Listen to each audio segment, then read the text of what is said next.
Mhm.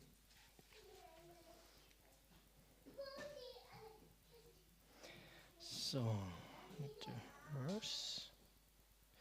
Om Namo Bhagavate Vasudevaya. Om Namo Bhagavate Vasudevaya. Om Namo Bhagavate Vasudevaya. Oops. 1 second. So, Hare Krishna.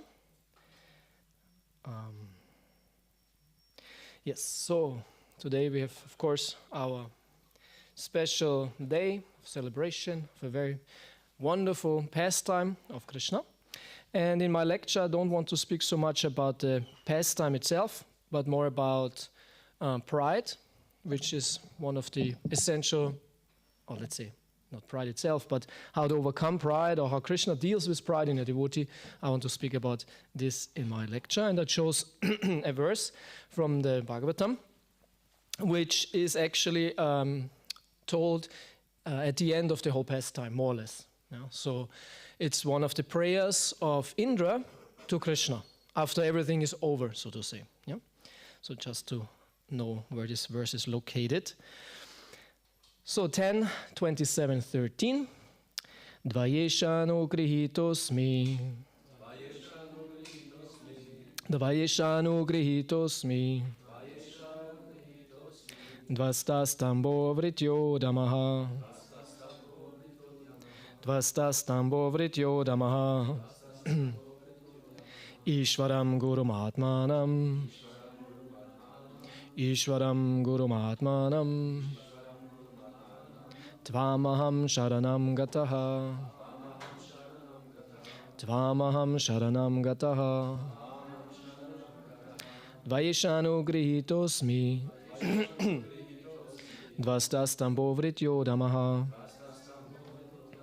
Ishvaram gurum atmanam. Tvamaham sharanam gataha. Yes.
Vaishnavis.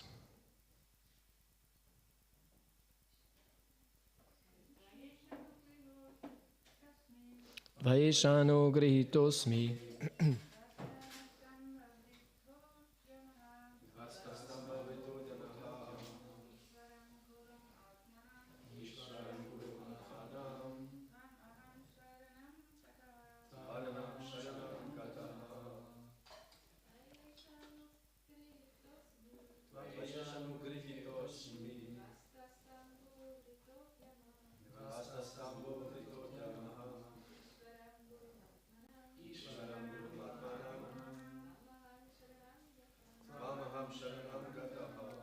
Tvaya, by you, Isha, O Lord, Anugrihita, shown mercy, Asmi, I am, Dvasta, scattered, Stamba, my false pride, Vrita, fruitless, Udyamaha, my attempt, Ishvaram, the Supreme Lord, Gurum, the spiritual master, Atmanam, the true self, Tvam, to you, Aham, I, Sharanam, for shelter, Gataha, have come. So, as I said, this verse is spoken by Indra after the whole pastime is over and Indra is humiliated and defeated. He comes together with Surabhi, a cow, to Krishna to excuse himself. And he especially took Surabhi to, how to say, please Krishna a little bit to, how to say, bestechen. Huh? How to say bestechen? To bribe, to bribe him a bit, because Krishna, when he sees a cow, is very happy. Of course, he cannot bribe Krishna, but Krishna took the sentiment, so to say. So, and in this situation, when Indra is humbled, he speaks these verses of regret and of insight. And they are very beautiful prayers, very beautiful verses. So now he says, "O Lord, you have shown mercy to me by scattering my false pride and defeating my attempt to punish Vrindavan. To you, the Supreme Lord, Spiritual Master, O Supreme Soul, I have now come for shelter."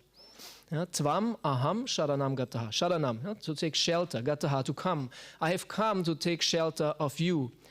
So, anugrihita, in this verse, the word anugrihita means shown mercy. So you have shown mercy to me. And he says, in which way? Dvasta stambo. Dvasta meaning scattered or destroyed, and stamba meaning the false pride. You have shown mercy to me because you destroyed my pride. You destroyed something in me. You attacked me. Actually, you attacked me, but this is great mercy. And the devotee likes to see that. When we can see that Krishna is behind everything, even though bad things might happen in our life, a real devotee can see that as mercy of Krishna. This is the most wonderful quality. Actually, this is the test of going to the spiritual world, according to Brahma, when he says that the devotee sees in all adversities, he sees Krishna and offers him his obeisances. And Prabhupada says this is the motto of a devotee, right? It's the motto of a devotee. If he can even in the most terrible situation be a happy devotee. So this is the greatest test. So Indra, thanks the Lord for helping him. Vritya udamaha. Because you destroyed my fruitless attempt. The fruitless attempt. Even though Indra tried everything and anything, everything, what he could, it was completely fruitless. Krishna is way too big, too powerful, but Indra wanted to, rivaled him. So he offers his obeisance. Ishwaram Gurum Atmanam. You're the Ishvara, you're the Guru, you're the Atma, you're the very self. And I came to take shelter of you. So I made some notes to that. This verse has no purport, but I will quote also from Prabhupada in my lecture. So first, this is like one of the essential teachings of the whole pastime. We like to see always some teaching in pastime. Of course, pastime itself is already a teaching, because hearing about Krishna is already the essence, so to say. But especially for sadhakas, it's very important to see also some kind of practical teaching in the pastime, how we can use this. So this is probably one of the most practical and essential points in the pastime for us, the topic of pride in general, and that Krishna helps the devotee to overcome that, which is often, of course, painful. But a devotee tries to cooperate with Krishna. Like when you go to a dentist or a doctor, you have to cooperate with him, right? And it's very difficult. Sometimes it's very difficult. You have to sit still when he's working in your mouth. You cannot fight him. It's to your disadvantage. So you have to cooperate with the doctor giving pain to you in order to heal you. So that's very difficult. It's always very difficult for a conditioned soul. And why is it difficult? Because of pride, which is based on the ego. So this is what I want to talk about now. This base problem we have in the material world. So pride is the problem. What is pride itself? So pride has different synonyms. One I noted here down is arrogance. Arrogance, to feel very special and feel better than others. Actually, it's a very, very ugly quality. It's a very ugly quality. The opposite, of course, humility is very beautiful. If someone is very loving, kind, nice to others, and the opposite, to be cruel, to be arrogant, to be convinced of your specialness and being better than others, is very bad. And we all have it to some degree, right? We all have it to some degree that, with devotees whom we like, it's easy to be not arrogant. But sometimes there are devotees you don't like, and kind of the ego searches for reasons how you can be arrogant, how you can discredit the person, how you can feel better than him, because he's obviously an idiot, right? So it's natural to be arrogant. The ego is very terrible. And the ego is very good also to see the idiots, right? Because this is enjoyment in one sense, right? It's nice. Huh?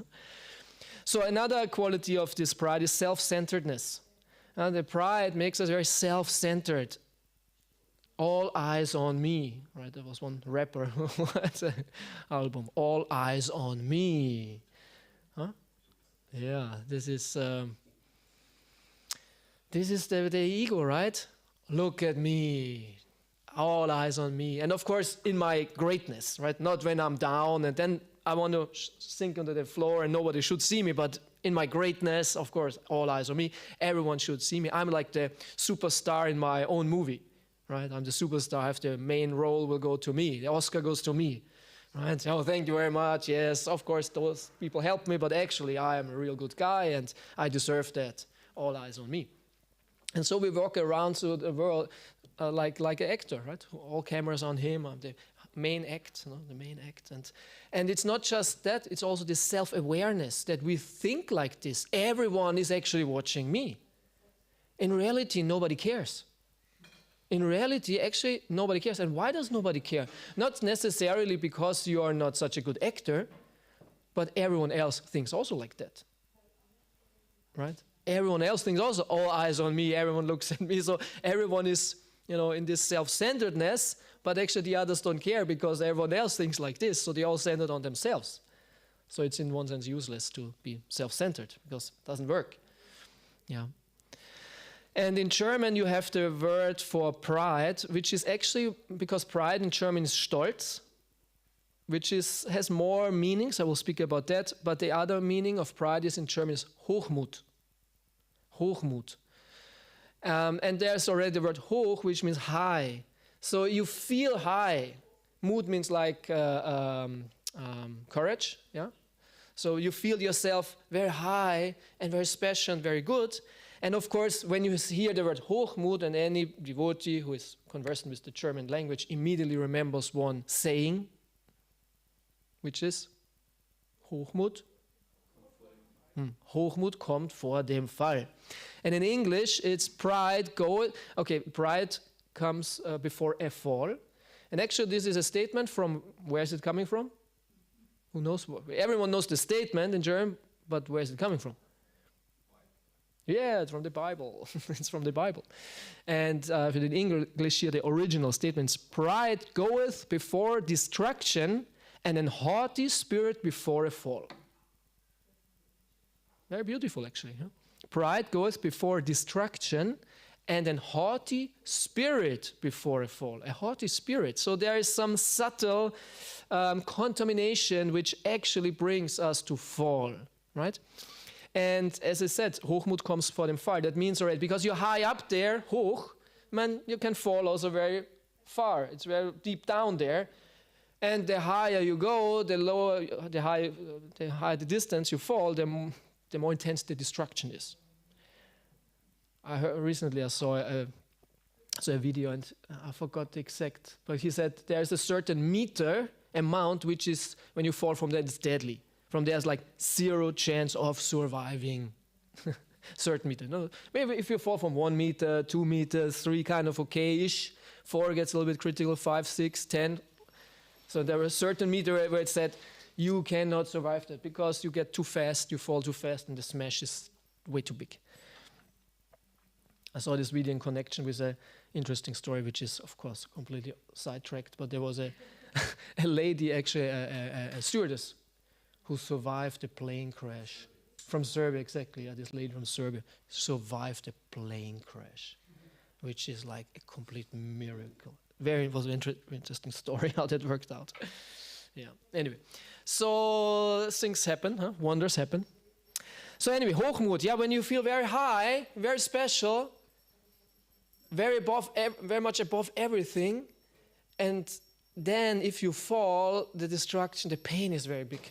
You get scattered. You get scattered. Humiliation is very big. Like also Krishna says to Arjuna, right, that humiliation for a kshatriya is worse than death. Disgrace. It's get disgraced. And like everyone knows about it. It goes through all the ISKCON news.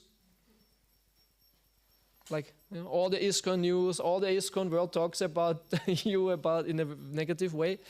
And wherever you go, you know, that's him, you know, that's the, Hare Krishna Prabhu, Jivanchakam, yeah, that's the guy, you know. It's not so nice. So, yeah, very painful. So, and in German is another word connected to that, is called Überheblichkeit. Everyone knows the Überheblichkeit. Same, to feel, you know, you put yourself above others. So this is one of the essential practical effects of pride, this I'm better than others, I'm looking down on others, I feel better, and just this self-centeredness and feeling better. And this arrogance, more or less arrogance. And as we say, as we know, Krishna doesn't like that at all. Even the most surrendered devotees, his most dear devotees, whom he cannot repay in any way, were schooled by him in a very painful way for them. Right? In the pastime of the Ras Lila, the most holy of holy, the holiest of holy pastimes in our tradition, Rasa Lila, there's a lesson of how Krishna doesn't like the pride. Right? So that means it's a big problem for our spiritual life. Because in the end, pride is imitation of Krishna. Yeah. Actually, it's imitation of Krishna. We want to be Krishna. We want to dance with the gopis. Right? Actually, Indra is doing this on a daily basis, more or less in a material way. We'll speak about that later. So, and I want to refer to a verse from Bhagavad Gita 16.4, where it's also spoken about demonic qualities. And the first is this damba, lecture pride. Dambo darpa pimanascha kroda parushyam evacha. Avidya, what is it? Avidya chapichatasya parta sampadam asurim. Yeah, these are the asurim, sampad asurim, the bad, the demonic qualities, and it starts off with pride. Right? So it's a demonic quality. It's very, very bad. And that's why it's very good to live with devotees, because there we become aware of it more. Who has never clashed with a devotee? Who is always liking devotees? Sometimes you clash with devotees and you quarrel. And when you're smart, what are you doing afterwards? You reflect. Whose fault was it? Why was it happening? How can I resolve it? Right? You really think about it, because devotee cannot live in this disharmony and being in quarrel with a devotee. Devotee cannot live with hating someone. And I don't want to go into detail, but I had a pastime like this yesterday, so it's very fresh in my mind. We have to resolve it, and we have to take straw in our teeth and be as humble as possible. But of course, if the other devotee is like junior to you, how humble can you be? The ego tells you, a bit. I can be a bit humble, but not too much. But there your greatness is also shown. You know, how can you really reflect and learn and be humble and excuse and say, I'm very sorry. And then you really say Vancha Kalpa Durubhascha and offer your businesses. So we clash all the time with devotees, and we should not keep this up. We should resolve it. Sometimes it's very difficult. I don't want to talk to him. I don't want to talk to her. I want to be mad with him or her. It was his fault, and he's the idiot. Right? He's the idiot. I have all reasons to hate him. Right? But sometimes he's just the idiot because you don't say anything. And if you say something, he will also excuse himself and be nice, and suddenly you see, wow, he's such a wonderful devotee. Actually, he's not an idiot. He's a wonderful, great devotee, and he's so, And you see, actually, you were just focusing on a small impurity, and in general, it's good. Because all of us, we have impurities. Yeah? And we should not focus on that. So anyway, so the base in that sense is, of course, the false ego. So the false ego is the most subtle of the elements, and it's very difficult to detect. Right? We learn in Krishna consciousness, one of the first lessons, you are not the body. We are not the body. And you think about that, and it's not so difficult to understand. And then, of course, it goes further. Oh, the body has also, there's also a subtle body. Okay, then I'm also not a subtle body, so I'm not the mind. So it gets already a little bit more difficult to understand. Oh, I am not the mind, because it's more subtle. But in time, we also see, this is my mind, and this is what I am not. You understand how the mind works. And you see also, I'm not the sentiments, right? These different feelings. Actually, it's not me. Yeah. And then it goes further. There's intelligence. Oh, I'm not the intelligence either, but it's more subtle. And the false ego is the most subtle. It's the most difficult to detect. And we always fall into the trap of overseeing it and identifying with it. So false ego in Sanskrit, what is the Sanskrit word for false ego? Who knows that? Yeah, ahamkara. Ahankara. Yeah, what does the word actually mean? Aham means I. And kara means act. Kara means acting. So meaning ahankara, the false ego, is a kind of element, a thing, what makes you think that you act in a mature way, which makes you identify with the body and also with the mind, which acts. And you think, oh, this is me. And I am doing this and that. And when I do this and that, I will get this and that. So the whole identification is happening through the false ego. And of course, this is wrong. That's why we call it false ego. Ahamkara does not mean false ego. It means I'm convinced I'm acting. But this is false. So it is a false ego, right? Because in reality, we are a soul. And it's illusioned by the false ego. So in Yoga Shastra, we hear about the 5 kleshas. You might have heard about it, maybe not from Yoga Shastra, but from Madhurya Kadambini. You read Madhurya Kadambini, Vishwanath Chakravarti Thakur also lists the 5 kleshas. Avidya, Asmita, Raga, Dvesha, and Abhinivesha. Yeah, these 5 kleshas. So, and it starts with, with avidya means ignorance, right? Ignorance is like, when you're in ignorance, then you don't know. But at the same time, we strive for knowledge, meaning we get wrong knowledge. Based on avidya, your knowledge is wrong. And what is then the first practical knowledge, wrong knowledge you get? It's called asmita. And asmita means the same in translation that as ahamkara, it means false ego.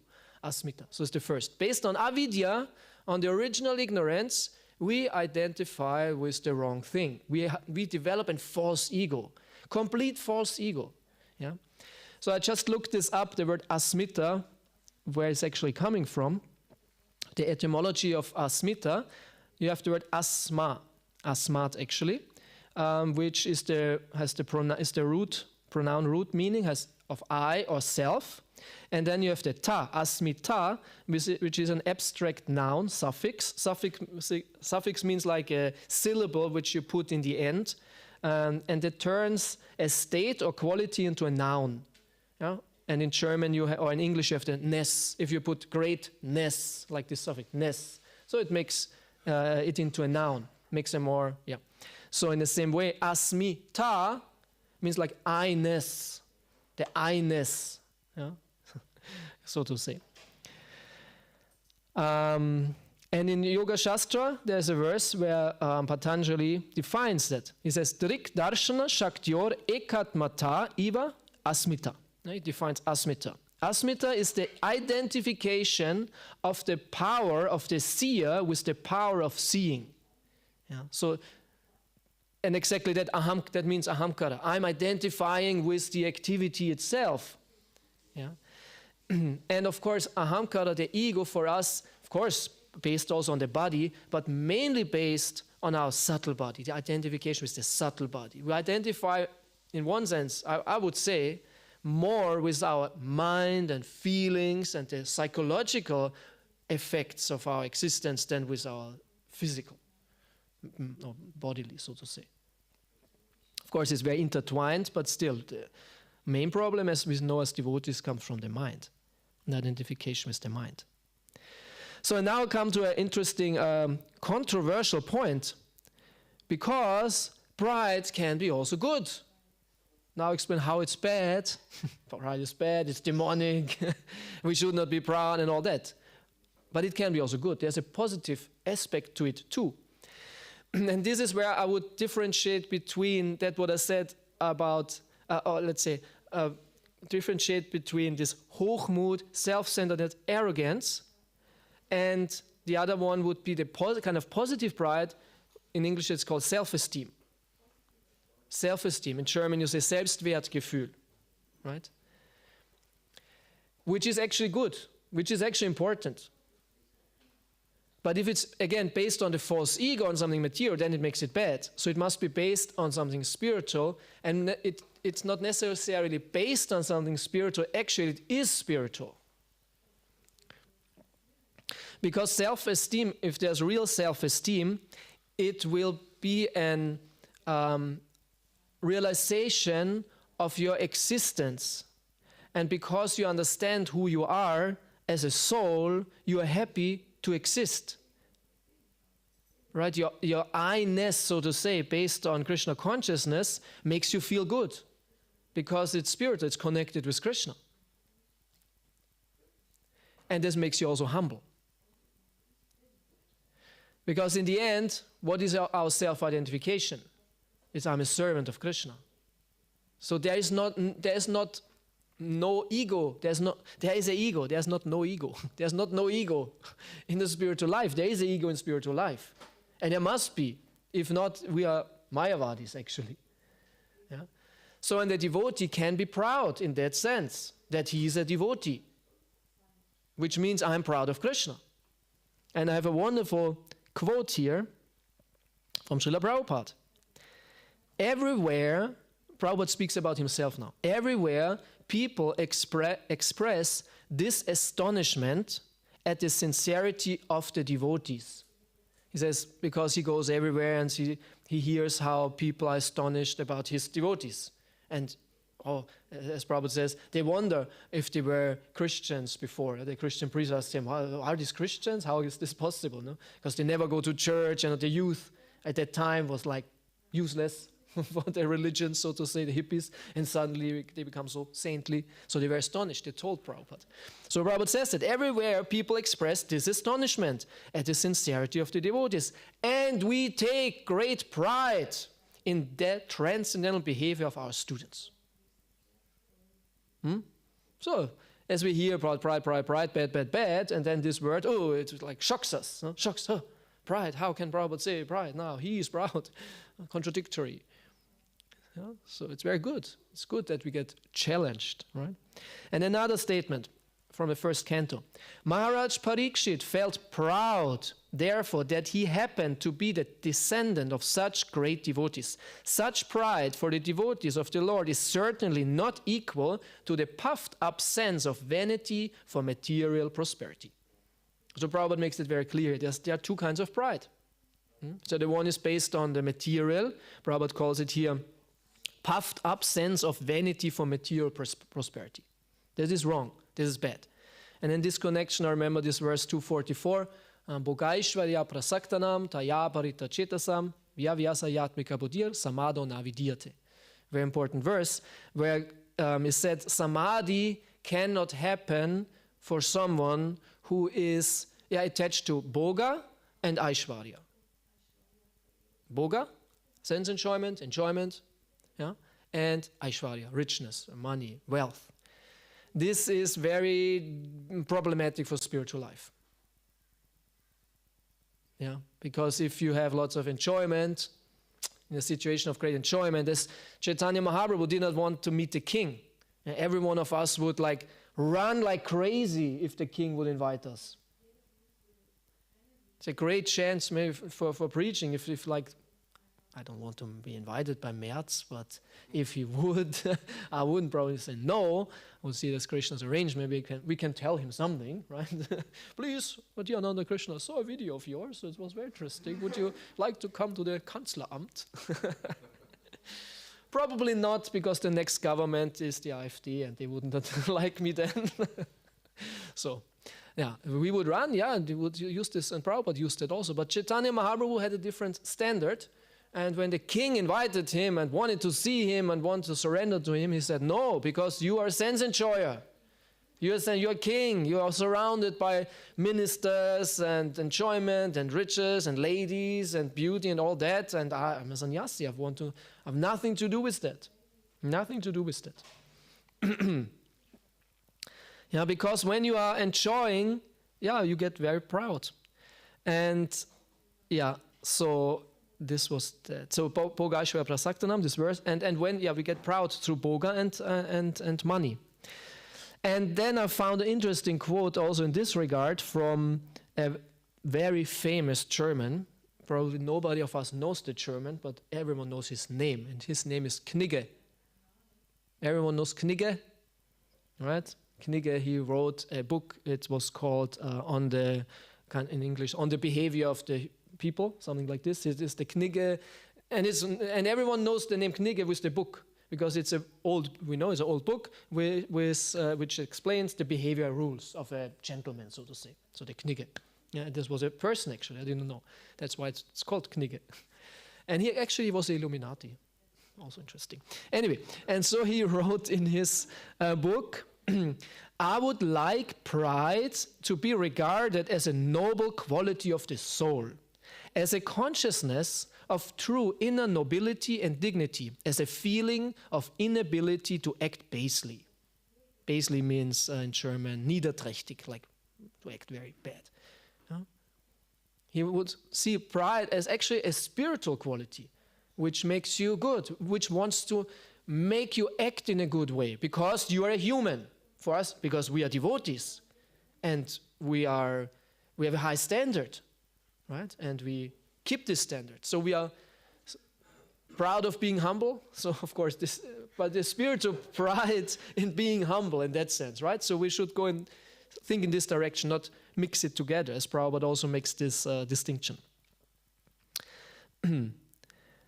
So, and then I wanted to say something about this enjoying spirit, which is also connected with pride. Swarup, what was his name? Ravindra Swarup Prabhu once said that sense enjoyment is the act of atheism. Sense enjoyment is the act of atheism, which is a very profound statement.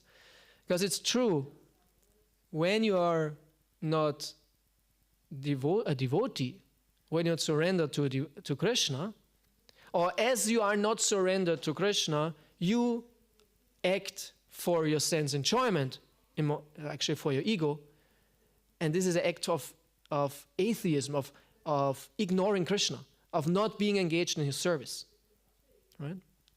And as Prabhupada says, when you become a devotee, or as much as you are a devotee, you are not interested in sense enjoyment. It's like Prabhupada says, this is like a scale, right? He gives the example of the scale of lust and love, sense enjoyment and service to Krishna. They cannot go hand in hand. It's more or less either this or that.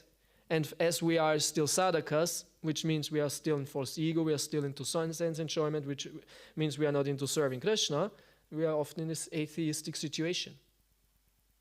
In the background, we are still devotees, but we act in an atheistic way in that sense. We don't act as devotees. So, and of course, where is it coming from? Even though we don't want to do it, even though we know it better, what does Krishna say? What is the root for acting against your own spiritual will? It's lust. Right? Kama esha, krodha esha, raja guna samudbhava. So, and this lust is one of the 3 gates to hell. Right? As we know. Kama, what else? What are the other 2? Yeah, and? Yes. And I was thinking about these 3 in connection. And my thought in this regard was that karma is the base of the other two, as we know also when Krishna says Dhyayato Vishaya, Dhyayata Vishaya Sangat Sangat Teshu Pachayate Sangat Kamat Krodha, what is it? I mix it up. Kama Bhavati, what is this? Dhyayata Vishaya Pungsa Sangat Teshu Pachayate Sangat Sanchayate Kama Kamat Krodho Vichayate. Yes. So that Krodha is a necessary evolution, so to say, of karma. But it is always like this, because you think, is it always, maybe necessarily in some way later on, but before, of course not. You are into enjoying, you are happy, everything is fine, it's great. But there are two effects of this karma, one positive, one negative, so to say. And the negative effect of karma is Krodha, but only if the karma gets hindered or destroyed or something, if this doesn't work anymore.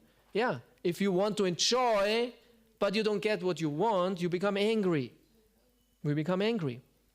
But if the enjoyment works and continuously works, you're not getting angry. But there's another effect, which is greed. You want more and more and more and more and more. So this is kind of the positive effect of the karma. You want more, and the Krodha is the negative, when it doesn't work. But they are connected to karma, based on karma. And now back to the pride, and now back to Indra as a wonderful example of this pride, and that he has actually all reasons to be proud, also in a material way. And there we can see the example how it really it's true that when we are in a material, favorable position, we become proud. And it's very, very, very difficult to not become proud. Very difficult. And that's why I can understand when Chaitanya Mahaprabhu is so strict on not meeting the king and not having anything to do with all that, because he gives this example. It's not compatible with spiritual life. And devotees should be very careful being too much in a material favorable situation. Of course, we have this problem of Yukta Vairagya. Yeah, and why Yukta Vairagya? For preaching, that we want to accept all favorable things to use it for Krishna. But sometimes in the name of Yukta Vairagya, we get also connected. There's only Yukta, not Vairagya. All right, we get connected with Maya. So very difficult. So now back to Indra as this wonderful example in this way. Indra very often serves as a bad example. Poor guy, actually. Poor, I guess not guy, he's a great personality. I heard a lecture by Krishna Kshetra Maharaj where I explained that actually in the Rig Veda there is already a description of Indra's battle with Ritasura. So it's a very, very ancient story in that sense. It's already in the Rig Veda. And Indra is celebrated as the defeater of this great, powerful demon who was like a problem for the whole universe. He's celebrated as the great hero. And how the Bhagavatam actually tells more or less a complete different story. Because in the Bhagavatam, Indra is not the hero. He kind of defeated Ritasura, but actually Ritasura was the hero because he was the devotee. And Indra was, more or less engaged in almost throughout the whole pastime in illicit activities of killing all these brahmanas. So Indra, somehow or other, he doesn't come out so well in the Bhagavatam, but he's a powerful person. Wonderful personality, actually. So Indra is very much connected, at least in this pastime, and actually in other pastimes, with the pride. And now I want to illustrate a bit Indra. And how would we feel if we would be in a similar situation? How would we feel if we even would be Indra? So first, Indra is, of course, the leader of all the demigods. And the demigods are excellent, wonderful, powerful, beautiful in any way. He's the Prabhupada of the Devas. the master to whom all the masters' feet sit, right? He is like on top. Varuna, Vayu, all of them, Agni, are subservient to him, listen to him. They are like his ministers in his court. So imagine being in a situation where very many, many powerful, great personalities are really under you. You know, they're under you. You can kind of rule over them. So much power he has. And power, also, how to say, it corrupts. Power corrupts. No, power corrupts the humans. Every time when they become powerful, they do crazy things. All these leaders, kings, emperors, politicians, they think, oh, I'm now leading thousands and millions of people, and with one of my signatures, right, I rule over their world, over their life. One signature, and it can, make our life very complicated. All these laws they create. So Indra is very powerful, and he's also very beautiful. Even though he said he has eyes everywhere, I don't know how this can be beautiful, but somehow or other it is. But he is extremely beautiful. And beauty makes us very proud. You look into the mirror, say, oh, I look so good. I look so good. I'm so beautiful, wow. All right, this whole industry is working so well. People like it, beautiful. Oh. And when they walk somewhere and everyone turns. Oh. Especially ladies. Ladies are more connected with beauty. Men also, especially now in Kali Yuga, men are also very proud because of their beauty, of their hair and all that, But especially beauty is more connected mainly with the ladies. So beautiful lady is very attractive, right? Attracts. Oh, wonderful, beautiful. Yeah. And bewilders everyone. Everyone is bewildered by a beautiful lady. But who is most bewildered by the beautiful lady? She herself. Actually, she is most bewildered. The soul inside this beautiful lady is most bewildered by her own body. When they walk on the street, when they walk through, there are these shopping windows, they look, oh, how do I look? Every shopping window is very natural, right? So this beauty bewilders everyone. Everyone. And yeah, this attraction. Actually, I remember this pastime, maybe you can confirm it, that when Prabhupada was I think it was on an airplane, and there was a beautiful stewardess, and Prabhupada looked at her and remarked to his servant and said, oh, she's very beautiful. And he was shocked, Prabhupada, he said she's beautiful, how it's, And then Prabhupada recognized her and said, yes, she's very beautiful. Yeah, it's Krishna's beauty. The problem is that you think further. And it is really, really true. And it's a very liberating thought, because sometimes you think, oh, I cannot recognize anything. No, some things you can recognize, but how do you deal with it? If you think, beautiful for me, for my enjoyment, then it's the problem. But for us, it's very difficult to stop there, so to say, or to not have that, so better not to appreciate, so to say. No? If we appreciate too much, we might think, already I'm attracted, I want to enjoy. So someone must be very advanced to have a Krishna-conscious view with anything, even with the difficult things. So Indra is very, very beautiful. Yeah. Also, ladies are very attracted to beautiful men. There are men who are very beautiful, handsome, nicely built, tall, nice facial features. The chin must be in a certain way. There are even muscle trainings, how you can make your chin more attractive. Certain training. They have a certain thing you put in their mouth, and they train this muscle portion, and then it makes you very attractive. The line here, because there's a certain science, not just science. The science appreciates the natural laws and the natural laws of beauty. Right? The natural laws of beauty. There are certain things, physiognomy, when they are there, this person looks beautiful. Beauty is not necessary in the eye of the beholder. Not necessary. There are certain. This is why the this model business, right? There's just, they measure it. Does it work? No, out. This doesn't work. You cannot be a model. You cannot. Nowadays, of course, they want to, even the bigger ladies can be also models, no? Because of this all inclusion, no? This inclusion. That's not. Anyway, so there are certain principles, a ratio between the nose and the forehead and the ears and the position of the ears. Like if you have ears like this, it's hands. It's Swedish, yeah, Swedish. So my ears are actually my weakness, my beauty weakness. My son inherited from me, but still with him it's beautiful. But when he grows up, he will see we'll have a bit of a trouble with that. So anyway, there are certain things, yeah, how beauty is created. So Indra has it all, has it all. He's so beautiful. We can't imagine how beautiful he must be. More beautiful than George Clooney. Or I don't know who is beautiful nowadays. He's almost old now. But Brad Pitt, all this.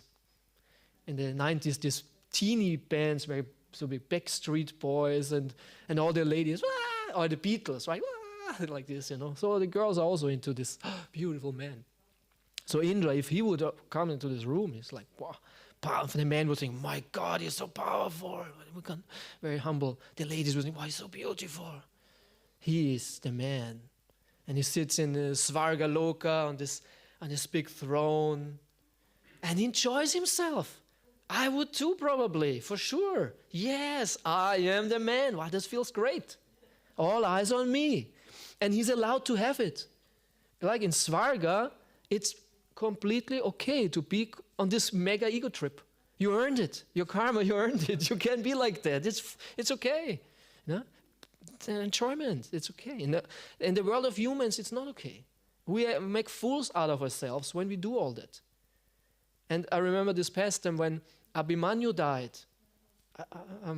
Adipurusha Prabhu told it. I never read it, so I don't know, but he said, when Abhimanyu died, Arjuna was so in pain that his wonderful son died. He missed him so much. So Krishna took him to Svarga because he was in Svarga in an invisible form.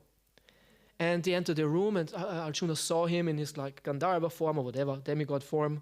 And Abhimanyu said to a friend, he was with a friend, said, ugh, something smells so bad suddenly here. What's going on, Arjuna realized, oh, it's me, because the human bodies are actually quite smelly. And in this moment, he became very detached from Abhimanyu. He was like, okay. Some or other made him detached.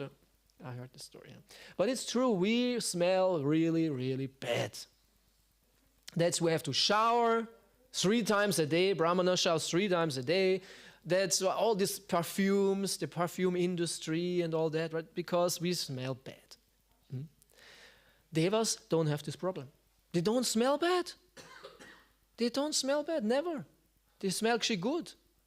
They always smell, as every deva has his individual look, as we have looks, they have their individual smell.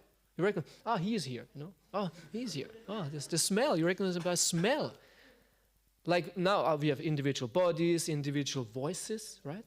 Voices are amazing, actually. Everyone has his individual voice. No voice sounds is similar. It's interesting how nature works. So they have even their individual smell. So they smell really good, and everything is there for enjoyment. And you don't have to be, regretful or ashamed when you enjoy. It's okay, no problem. When Arjuna was in Svarga, this is such a nice story actually, when Urvashi saw him. Arjuna actually, Abhimanyu, interesting, he was not attracted by the smell, but somehow rather Urvashi, who is the most beautiful Apsara dancing girl, she was attracted to Arjuna. And she invited him for a night. Not for playing chess or something. Right? Brahmacharis can think, play a night of chess play, yes. Yeah? No, yeah, so anyway. And then Arjuna, as we know the story, he said, no. And she was furious. Kama isha, krodha isha. She was really fried. She was really, really fried. And that's why she cursed him to become a eunuch for 1 year, which was then, of course, the blessing. And why was Arjuna saying no? Not because he was, he would have said yes because he had many wives, he was a powerful man, all that, no problem. And she explained actually to him, hey, we are in Svarga, this is completely okay here, This is like really okay there. Anyway, I don't want to go into detail of that, but it's interesting, huh? This is okay here. And what Arjuna said, no, I cannot do that because you are my grandmother.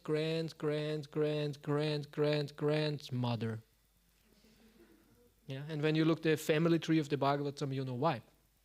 Ovashi and Pururava, the whole story, which was one of the descendants of Arjuna. He said, actually, you're my grandmother. And she doesn't look like anything like a grandmother. Yeah.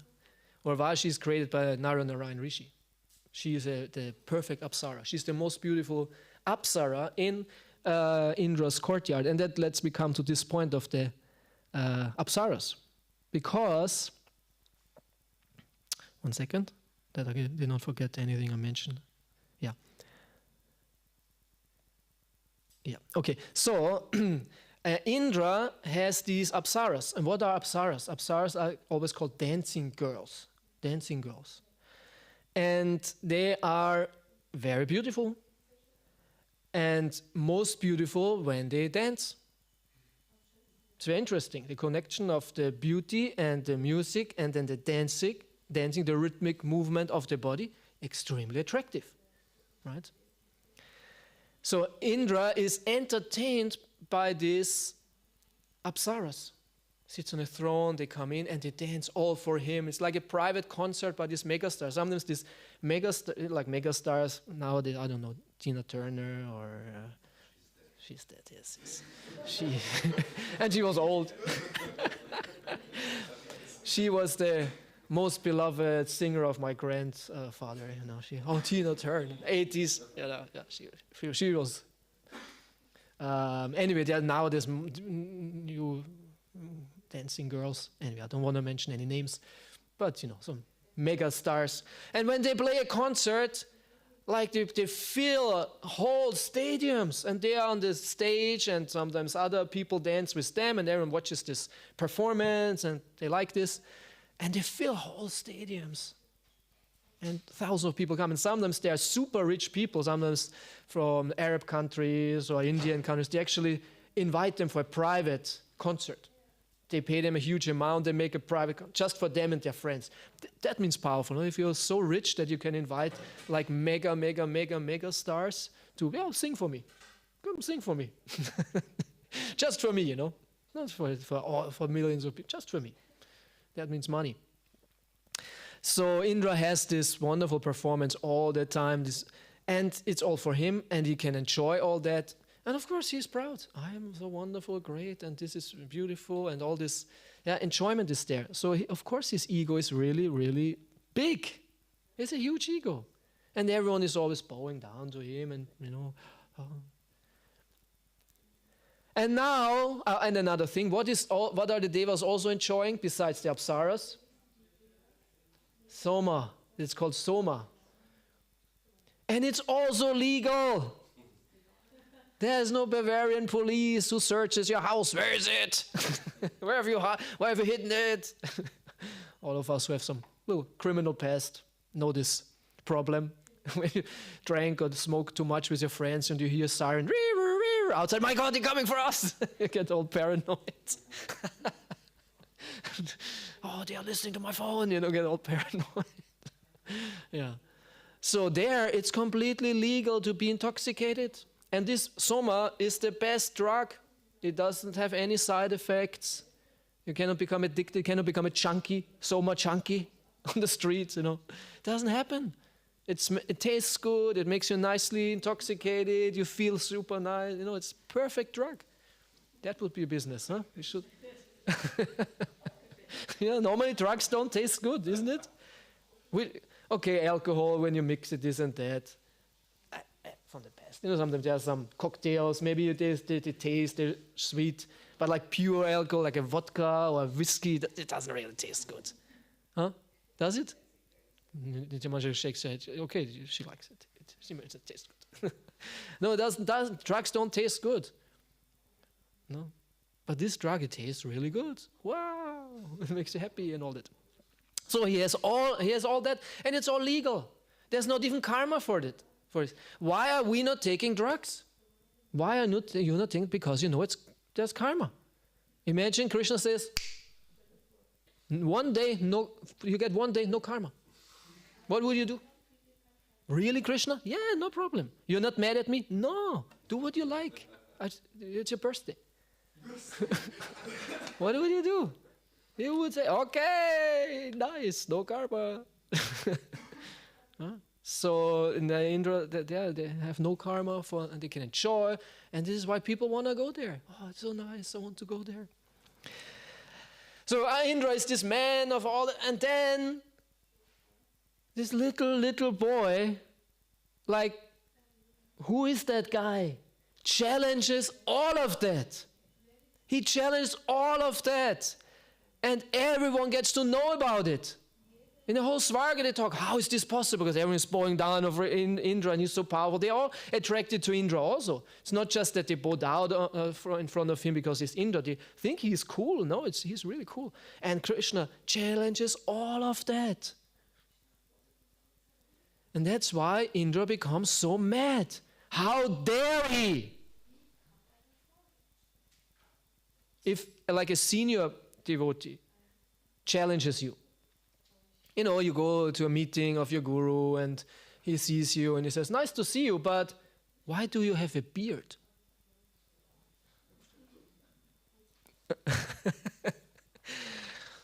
Because of preaching. No, this is nonsense. Why do you have with your guru? Then you say, okay, sorry, you can accept it. You can accept it. But if some bhakta challenges you, like a devotional nobody, yeah, and you are like the senior devotee and all that, and every other devotee who has some culture respects you, and suddenly he challenges, this stings a bit. And when there is not enough, how do they have advancement, humility and all that, you say, who are you, man? Who are you? How dare you? So the little Indra comes out. There's a little Indra effect, right? But Indra had it big time. If we could, we would probably also kind of do more to him than just say, who are you, right? But we cannot. My hands are bound. But Indra, he was so powerful, he felt himself so much entitled to destroy the whole Vrindavan. No problem. You challenged me, you disrespected me. I'm Indra. I can do that. He didn't fear any reaction or something. He wanted to destroy whole Vrindavan, wipe it off the earth, kill everyone. That's power. Actually, it's power. If you think I can, destroy this whole Yandelsbrunn, drop a bomb, and nobody can do anything to me. Like nobody can do, who wants to do something to me? I can do that. Powerful, arrogant. Yeah. And in the beginning of the whole pastime, what did Krishna say? What he said? He said, my devotee Indra became a little bit puffed up. I want to correct him. This was the whole purpose actually of the pastime. And by the way, he created the whole Govardhan Leela and the ecstasy of all that, but this was the purpose. So Krishna challenged all that. And more or less this is, because time is over now, so Krishna challenged all that. Indra wanted to destroy the whole Vrindavan. He found his master, right? Indra found his master. He used all his power, all his might, and it was to no avail. And only then was he getting humiliated or humble. I cannot, okay, then, only then when he really found his limit. I can do nothing against him. Nothing, I have to surrender. Krishna forced him into surrender. And then now in this situation, he actually thanks him. Because then he comes to his senses. What have I done? And who is this person? And all that. And he regrets it very much. So we can learn a lot from this pastime about psychology, so to say, devotional psychology. So many aspects are in this pastime. And we should take it to heart, and we should really not be Indra. We should not be Indra. We should not be acting out our atheism through pride, sense enjoyment. We should really work on ourselves to become as devotional as possible, humble as possible, and learn our lessons from this pastime. And more about the pastimes in the afternoon. Ananda Prabhu will tell more about the pastime itself. I wanted to speak more on this pride aspect because this is more or less my topic. I'm very because I like the pride. I know a lot about it, a lot how it works. But I told Nitya Mantra yesterday that now I will stop that and I will become. I'm humble now. I'm humble now. I'm working on that, yeah.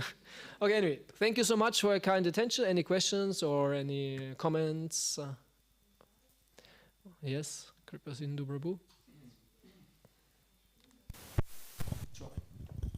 Hare Krishna, thank you. When you spoke about Indra and how he was kind of corrected by Krishna, it came into my mind that, my first question is it also possible to avoid this kind of correction? Or then you said also then pride can be good. So that also means that this being corrected or whatever, this is unavoidable. And in that sense, my question also, sometimes devotees, when you talk with devotees, it's like, how can I become more humble and so on, in order to avoid this purification, trinada pisunichana. But is that really the meaning, or does it actually mean in devotional life anyway you will have to face this correction? It's not about being so humble that you avoid the... Yeah. Of course, this is what you describe as more or less a desire of liberation, for moksha. I want to be free from material suffering, and so of course this is not the right attitude. The real attitude is I want to be humble to please Krishna. Or I can be only pleasing Krishna if I'm humble. Right now I'm a disturbance for Krishna. He kind of tolerates me in devotional service. But I don't want to be like this. I don't want to be a burden for him. I really want to serve Krishna, serve his devotees, be a source of pleasure for him where he can really enjoy, right? So, of course, this would be a wrong attitude, approach. And concerning pride being good, no, there's a different kind of pride. Actually, there are two different things. Not that we go now out, actually pride can be good, and like my false ego can be good, and no, there's no room for that. What Prabhupada meant is this esteem, being part of Krishna's servants, and you're actually proud of Krishna. Hochmut means, I want to be high, I want to be respected. No, you want to put Krishna on top, and you take pleasure in Krishna being worshipped, and that you're allowed, that's why I said this leads to humility, that you're allowed to be in this association, this situation. So that's what Prabhupada says here, that pride because of the spirit, because of Krishna. Yeah, and you're happy and also part of this pride, so to say, that you can be part of Krishna's group. So in that sense, this is different. Yeah. Thank you. In that regard, one thing I would like to add as a question, when we have this attitude that not becoming like, or not face our impurities and be humble in order not to get in trouble, would you say it's because I see then sometimes the result is the devotees who think like that they're very silent and they don't do anything, everything is very quiet, nothing happens. Would you then in that regard say, let's better challenge the purification, let's do something, even if we know we are kind of rascal, but that's what we are. And we challenge the purification, but we are active, we do something. But on the other hand, when we say trinada pisunichana, always be humble, and so nothing happens. It's like, I think we don't have this misunderstanding. We have Prabhupada as the prime example, and he always taught us that humility has nothing to do with such an expression, right? Humility means you serve the spiritual master with all your capacity and identify as a servant, and you use your talent and capacity, and if it's loud or silent, this is not the point. The point is to serve the Guru to his pleasure and the mission and all that. This is humility, as Prabhupada said. Right. Yes. Hare Krishna, what is our duty toward... What is our duty toward somebody who is proud? First of all, is it, do I have a problem if I detect pride in somebody else, first of all? And then how I should react if I see somebody is acting proudly? A very, very secure approach to that would be, I heard that there are only 3 groups of people allowed to correct. One is the parent, one is the guru, and one is the boss, the Arbeitgeber. So more or less, if we are not in a position, I would not correct, I would not correct. It's not my business, Maybe if the pride some or other goes against me or something, okay, maybe I'm in a direct situation and then maybe I can either directly talk about it or go to someone who has more authority over this personality. But in general, because I know, especially when I was brahmachari, I thought I can correct everyone and anyone, I have the right to do that because who knows why. And I was, now I want to be more careful in this, and it's not my, right to interfere with him. Even though it might be, I consider it Maya, so to say. Maybe even I could help him, but what is the outcome? Would it really work? So I try to be more careful with that. But if I'm in a position as an authority of any kind, yes, I take liberty in that. But then in a way that I really want to serve that person and not to take revenge or be triggered by his pride. So in order to help that person, because I try to see the good and see as a devotee, as a wonderful devotee, and there's just a little issue, and maybe I can help him, make him aware of that. Because it says that pride. When you detect some bad qualities in somebody, it's reflecting from yourself. I don't think. I know that there's a saying like that, but I don't think it's an absolute rule. Because sometimes I see, it's not my issue, I just see it. It's not, because of course I can always try to also, when I see this pride, go into myself and reflect where's my pride, but I don't think it's necessary, always the rule when you see some bad quality, it's because you have it, the more clear you see all kinds of things. But would not be the approach that you approach pride with humility? I mean, in some sense, Krishna acted also. How he could have crushed Indra in front of everybody. Yeah, could have killed him. Yeah, should have maybe even. But he actually protected only the inhabitants of Vrindavan and let Indra run. Yes. And when he ran out of steam, then he see it by himself. Yes. Yeah. That's why I say if I see this person I cannot correct, and just he will get corrected by other personalities. And as you say, humility. We try to be humble, and also when the other person is proud. No, but if you're authority, then still, as you are a father, you sometimes yell at your boys, and you do it in a humble way. Yeah, but you know what I mean? It's not that you hate them or this. It's a service, and the authority can also be loud in a humble way. When I yell at them, that means I'm agitated. Actually, I think, why you don't do? I'm actually the boss or whatever. But when I say sometimes, bring the garbage out, and they are, and I say, okay, I make it myself. Then they are kind of okay, so. Yes, but in general, I mean, sometimes there's correction, and we see in Prabhupada, which was very loud, so to say, but we understand it was not necessarily, that was in a humble way, but he knew I have to be a bit more forceful to help this person. But of course, as we are parents and also in authority, we try to be not too loud and not be angry or something, because I cannot do that. I cannot use my anger in devotional service, so I try to be humble and patient and nicely explain things, be peaceful. Chasachi, you want to say something? I have something to say. Yes. Maybe Chasachi, and you wanted also something? Or was it? No, okay. Okay, then let's do the finish. Yeah? Finish, yes. So, there's different circumstances and there's different reactions. Like for example, Krishna cut the head of a washerman for really no reason. And my favorite demon, Shakatasura, was killed for no reason. He was just standing there, So it's like, Yeah, I know, but sometimes it's the different reactions at different times. Yeah. And yes, but this point of this has to be over and over. How do you say?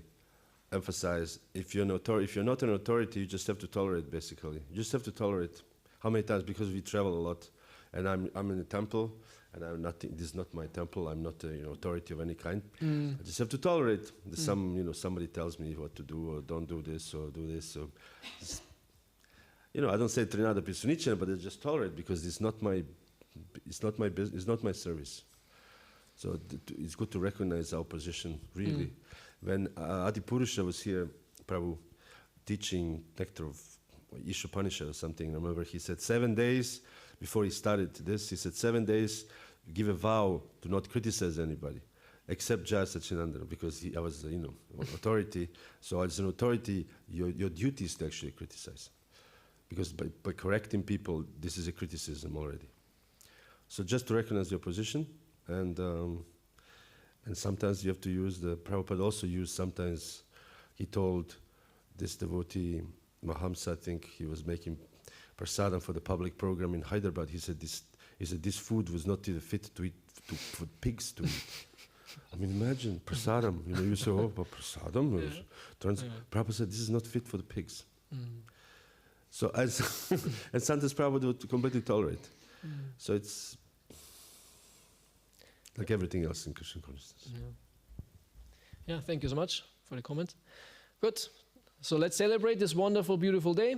Now we go then in the afternoon more into the sweetness of the pastime and all that. This was more the practical and at times maybe ghastly.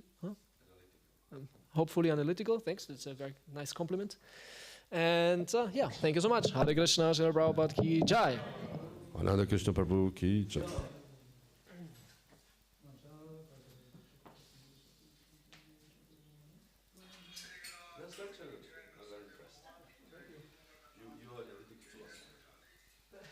There's analytical, continental, I'm a continental philosophy.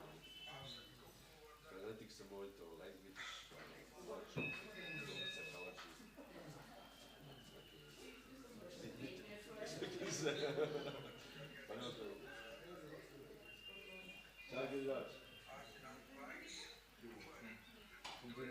Ciao,